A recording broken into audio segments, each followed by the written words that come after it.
friends, welcome to the June issue of the Geopolitical Review. We have with us Dr. Nanda Kishore, who will guide us to the important developments of the current month. Sir, Modi ji has come back with the thumping majority now. What will be its impact in our foreign affairs? Okay, first and foremost is this victory will seal his position in international relations. One, in the world order, India's position itself will rise because there were all speculations that were put across in different places that he has done nothing, so he will be ousted, he was only speaking, there was nothing in reality and all those things. Now what has happened is, with every signal that's coming from India under him, let's say a surgical strike, or for that matter anti-satellite capability that we have displayed, then now we are planning to have different agencies that are associated with space, and now Chandrayaan 2 is happening.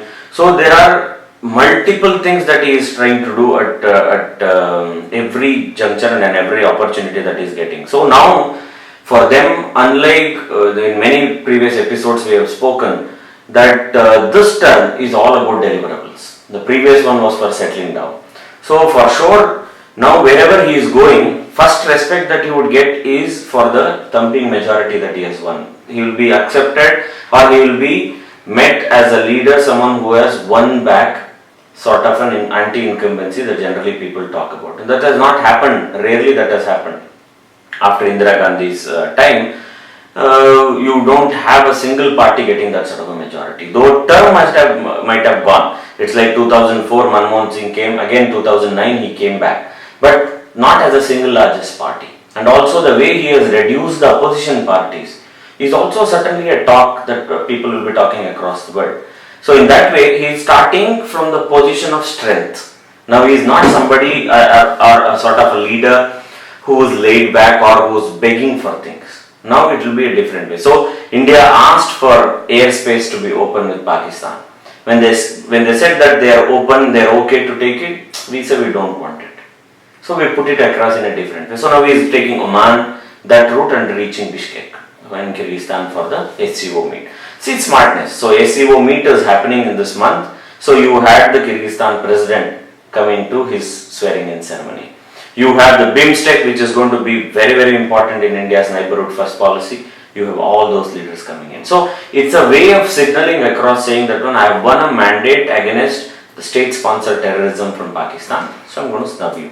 I'm not going to have you on board. That was very clear signal to Imran Khan, though Imran Khan kept congratulating him and expected that there will be an official visit from him for his swearing in ceremony. So India under Modi 2.0 would be an India speaking from strength. India that is much more confident. India that is ready to take up responsibility. India that wants to prove to the world that we will re-emerge of what we were in the 1700s or in the 1800s, with all the hurdles, with all the things that are in the backdrop.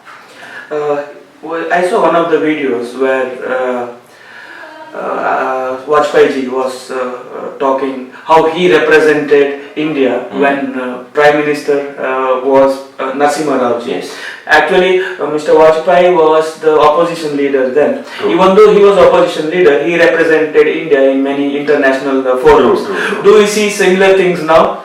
I'm not very sure, because you don't have such faces in the opposition.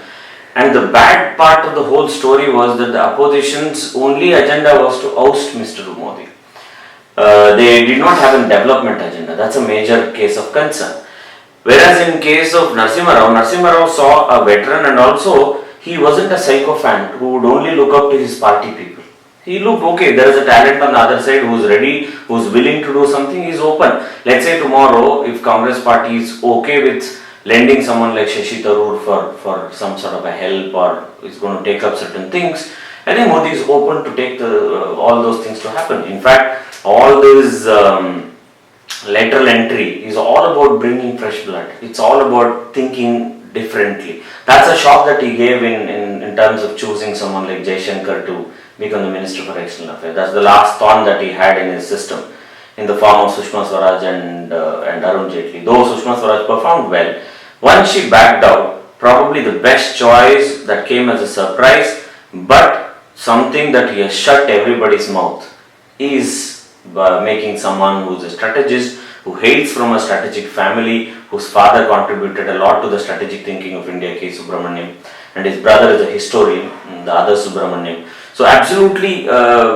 someone who has hands-on experience to lead the things, and more professionally, probably that's the way better put it, because it also shows the other side of the story with regard to the Bharatiya Janata Party, that they don't have such talents. They don't have someone who can fill into the portfolio of becoming a foreign external affairs minister. So that was a perfect choice, I believe. So these are new thinkings that are coming. That's excellent. How would Jaishankar be a public face?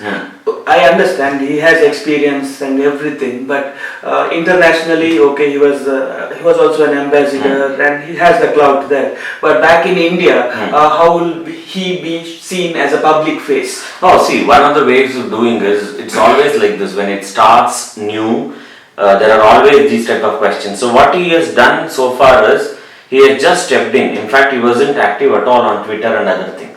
So what he has done is, the first tweet that he lent out after becoming the Minister for External Affairs was to connect in the same way, the way Mrs. Swaraj did. So now what he is trying to do is, wherever people are trying to approach to him, he is trying to talk out to them, he is trying to get into the rescue component of it. He will take a little time because he will be comparatively stiff than a politician.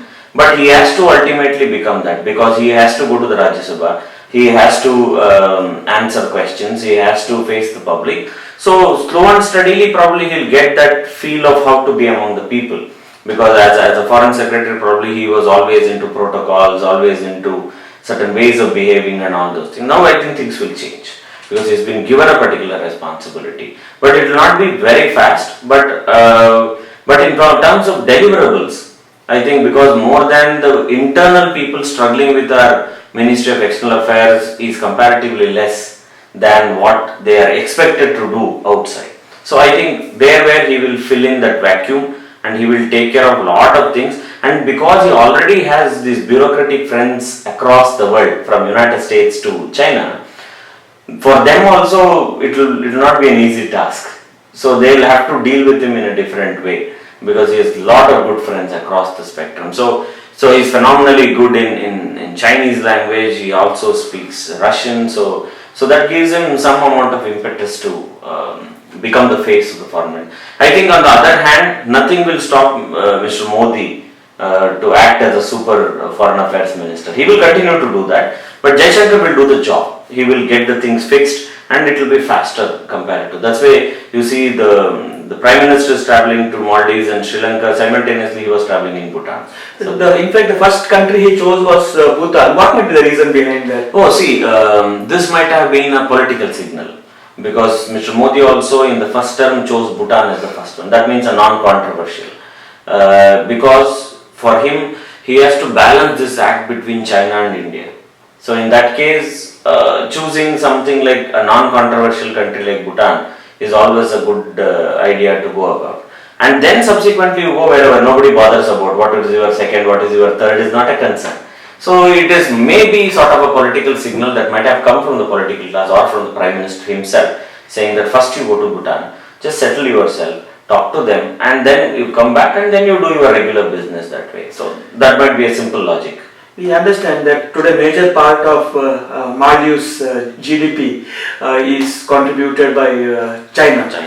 And how important is Modi's visit to Maldives, and how will it impact India, China and Maldives trio relationship? See, from actually even 1987 and subsequent years also, we have had some experience where Maldives still thinks India is a very good option. India is a trustworthy country. India is not someone who will step into unnecessarily and tries to destroy someone. If not help, at least it will not hurt anyone. That's the first criteria.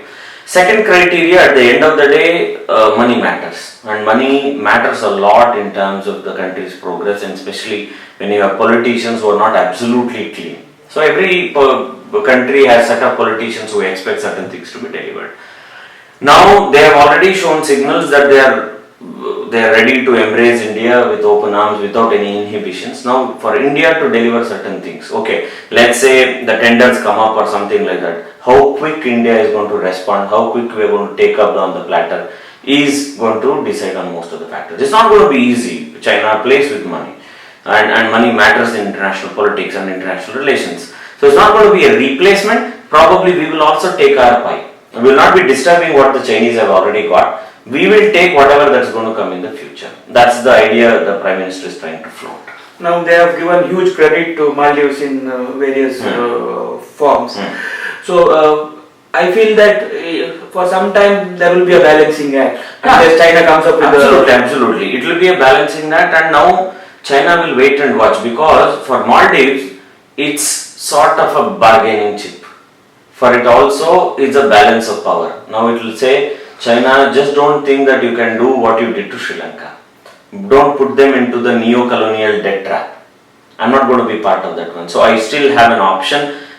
If you try misbehaving with me, I'll immediately bring in India. So it's going to be some sort of a win-win situation for Maldives. At the same time for India. Indirectly, India is signaling, but we are not telling that we are going to do something openly and against China. What we are telling is, we have our rightful share, it's our neighborhood, and we would want to have Maldives as part of our sphere of influence. That's what we are trying to say. Modi's next visit immediately after Maldives was to Sri Lanka. Might be the first Prime Minister to visit Sri Lanka after those attacks. Yes. And what was the importance of he visiting Sri Lanka? See, for him, otherwise, how do you talk to Sri Lanka? You keep doing what you are doing from your side, you keep providing them whatever you provide, yet there is no point of convergence that is able to bring people together. Now what happened is, till now Sri Lanka did not face anything like this in terms of, let's say, a terrorist attack or anything of this magnitude. They had LTTE, but LTTE was seen more as an ethnic issue. Now this has brought in some sort of an international stage into that. Now India and Prime Minister Modi from the first term has been using this as a convergence point with everyone, saying that terrorism is a pain and we all have to fight. There is nothing called good terrorism and bad terrorism. Terrorism is terrorism, and if it is Sri Lanka today, it will be Maldives tomorrow, then it will be India, and we have been victim and we know certain things about it. See, we were the first to give you intelligence input and you could not act upon, but don't worry. To contain that one, we were also victims of 2611. How to contain and make sure that such things don't happen is where our expertise is there, and you are our neighbor, we are open to do that one, we will do that to you. That's why he took it as a symbolic one to even go to the church where the attack happened and said, we are in solidarity with you. That's why the president of Sri Lanka, Maithripala Sirisena, went one step further and he held the umbrella to him by saying, in all weather, whether it is the sun or it's in the rain, I am going to be with you. That's what he's trying to do. So these are certain signals that are coming in. But Sri Lanka is not an easy country to handle when you have issues that brew between the president and the prime minister. There are two power centers now. Absolutely. And then the third guy will always try to come in, that is in the form of Rajapaksa. So it's not an easy country to handle with, but at the same time what he has done is an extreme resolve to tell them that come what may, nobody else came to you now. I am the one who has come. As a Prime Minister, I am daring to come to your country even after all those things, and I am trying to be with you. That means you trust me, I will deliver what is required. And they found out there is a link between Coimbatore and...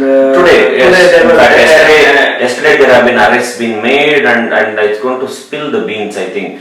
It's going to be a very, very prolonged sort of an issue, and it has costed quite a few people in the Sri Lankan government. And this is going to turn out in a different way. On the one hand, there might be a victimization of a particular group in Sri Lanka, but at the same time, Sri Lanka has to act upon certain things, and this gives impetus for India also, that the one day we should not be blamed that we became a place of training.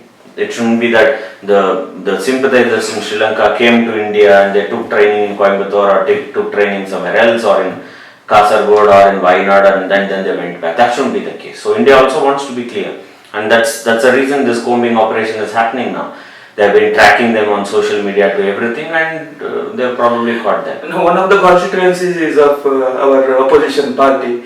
Now, will they cry foul because of the crackdown? Oh, I don't think they can do that one, because again they will be in soup. At least now they have got 52. If they do on such things and they go on appeasing and they oppose National Investigative Agency, probably they lose out whatever they have also. That will be horrendous, because perhaps in our history, in the recent history, this is the first time we have not had a principled opposition party. 54 is required to be a principled opposition party, and they have been failing continuously. Last time also we did not have one. The speaker was generous enough to give them a position. Now also it is the same case. It's a prerogative of the speaker to say you are the single largest party, but you don't qualify to be the principled opposition party, but yet I am giving it to you, take it that way. That's pathetic actually for a party that has more than 100 years of experience. That's not a great thing to happen. And it's interesting to see that most of the big wigs of Congress are Absolutely. out, and there are no actually good speakers also left Absolutely. That's why now Shashi Tharoor is throwing his hat that he will get the biggest chunk of speeches, so he can bring out a volume. And at least we can see something interesting now in the parliament, because he is an intellectual. Yeah, one is that. Second, he would not stoop down below the belt, yeah, because on he knows at any occasion. So he knows the decorum. He probably is much more polished, and he has learned from certain instances of what he himself spoke and got into soup. So you will find certain rising bar in terms of the dialogues and other things. It will be interesting to see Jaishankar on one side and Shashi Tharoor on the other side. Absolutely. So if they have to answer each other, that will be great.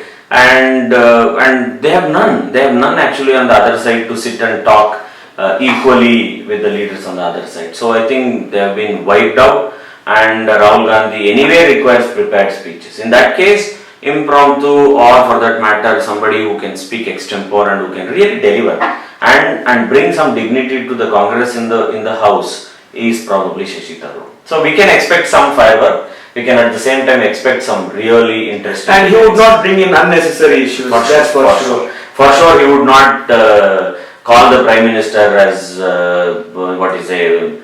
chore here or anything of that sort. I don't think he will stoop down to that level. That's my understanding. Probably he will, even if he is attacking, he'll attack with some amount of substantial arguments.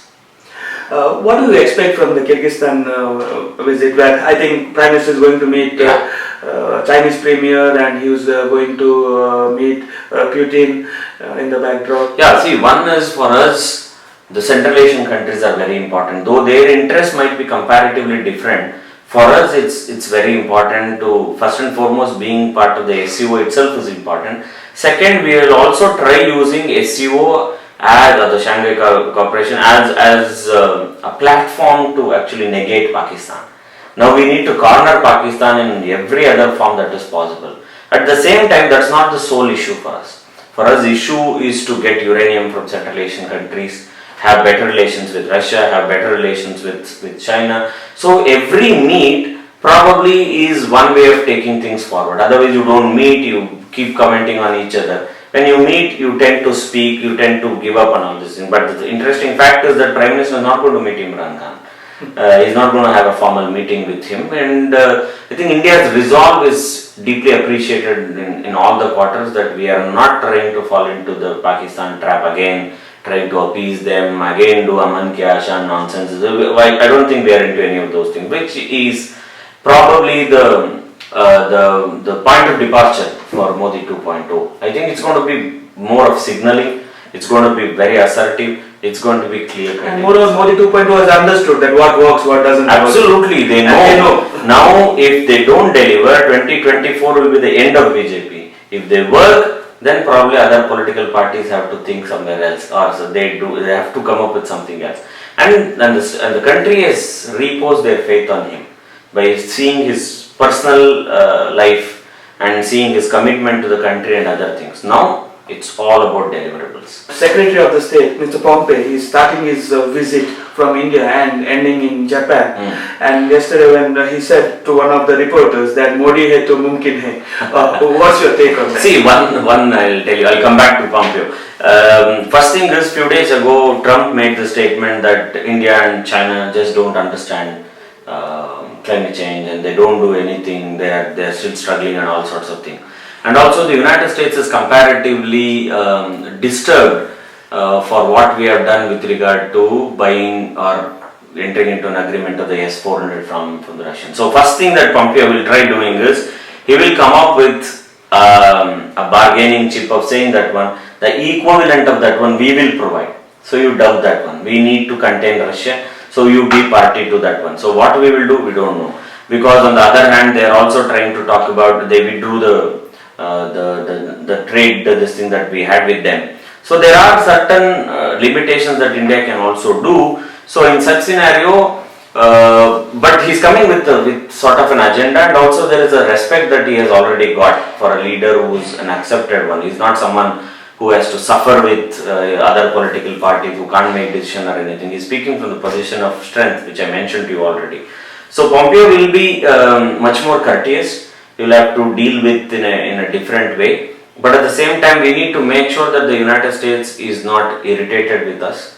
But at the same time, we don't need to become their slaves also. We need to maintain our own strategic autonomy. So that has to happen to show to them, saying that one, we also have to play certain bargaining chips. We need to come up with certain ideas to show or signal sometimes, saying that one, what's wrong in collaborating with the Chinese. So that's the time they will become alert. Okay, now I don't think we should leave out a trusted friend or a leader, because they are using the word ally, though we are not used because we are a bit allergic to that particular word. But still this is seen as a very, very strong signal. So Pompeo's visit will be interesting. What all we will be signing, what all we will be talking about, whether it's going to be with the weapons component of it, or it's going to be the trade component of it, because United States has to somewhere match its trade deficit. They have a huge trade deficit with us, and they think the best way to match the trade deficit is selling weapons. Because that's how they can bring it down. Because their comparison would be with China. With China, we have trade deficit. That's huge actually. So United States, that will be a priority, but at the same time, because it's more of the service-based sector that works with the United States, we are always in the upper hand. So let's see how it works out. It will be interesting to watch out what will be part of the agenda, or it's going to be just part of the tour that he will come, talk few things and then they leave, then he leaves because it's the first one. He's trying to settle it out with Modi because it's the initial stage of the second term, and then go, or is there a very, very specific agenda? Today we have discussed about Prime Minister Modi's, rather we call it as Modi 2.0. Modi 2.0 started with invitation to the BIMSTEC leaders for his swearing in ceremony. Then immediately his first tour was to Maldives, then to Sri Lanka, Mr. Jaishankar's visit to Bhutan, and now the visit to Kyrgyzstan. Later Pompeo's visit to India. So it's interesting to wait and watch. And today Dr. Kishore has enlightened us regarding the various issues around this. Hope you enjoyed our discussion today. More in our next episode. Thank you, dear friends. Thank you.